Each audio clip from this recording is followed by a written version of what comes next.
Good morning one and all.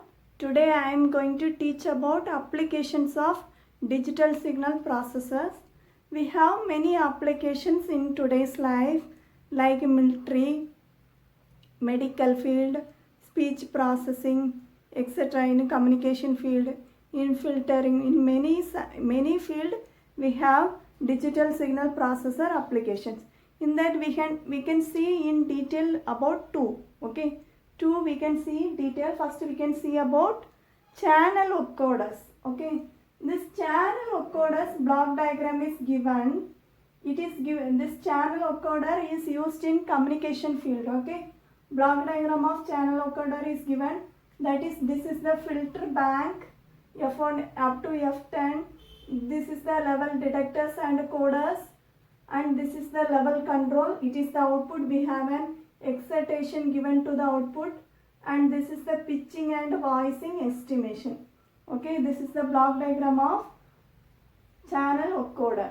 First, a filter bank is used to separate the bands. This filter band is used to separate the bands. Okay, a single signal is given that is separated by these filter bands.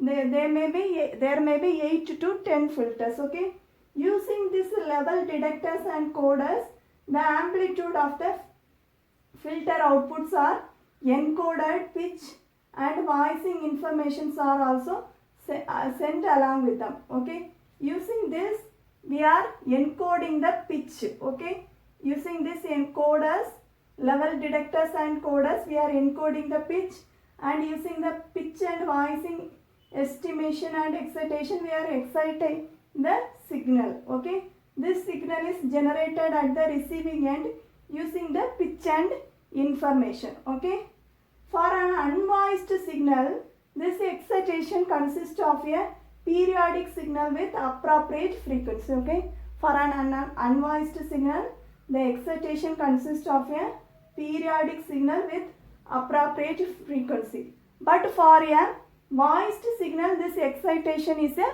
white noise. It is considered as a white noise. Okay, so at the end of the receiver, a matching filter is available so that the output level matches the encoded level. Okay, at the end of the filter, that is at the end of the receiver, that is in the receiving side, we have a matching filter bank which is available to match the encoded value.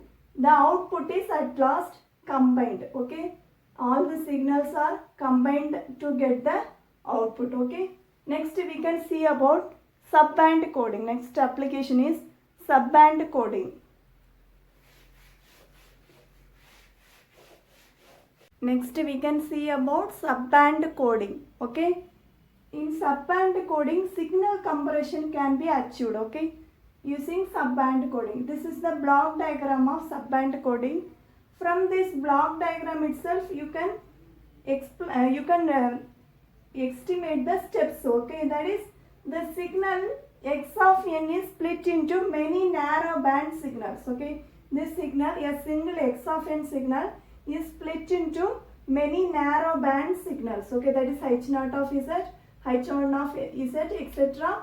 up to hl minus 1 of z. Okay, it is split into many narrow band signals which occupy the contiguous frequency bands using the filter bank. Okay, which occupies contiguous frequency bands using the filter bank. These signals are then downsampled. Okay, yielding subband signals. These signals are then downsampled using downsampler. Okay, that is yielding subband signal, which gives subband signal. Using downsampler, we are downsampling this signal which gives subband signal, and then it is coded using encoder. Okay, the other is coder. Okay, and then it is coded and given to the multiplexer. Okay, then the output of coder is given to the multiplexer.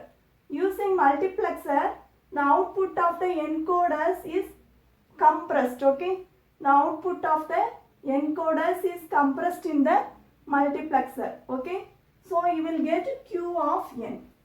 Okay, This compressed signal is given to the demultiplexer. Okay, that is in the receiver side we have the reverse operation of sender side. Okay, in receiver side we have the reverse operation of the sender side. This is the sender, this is the receiver.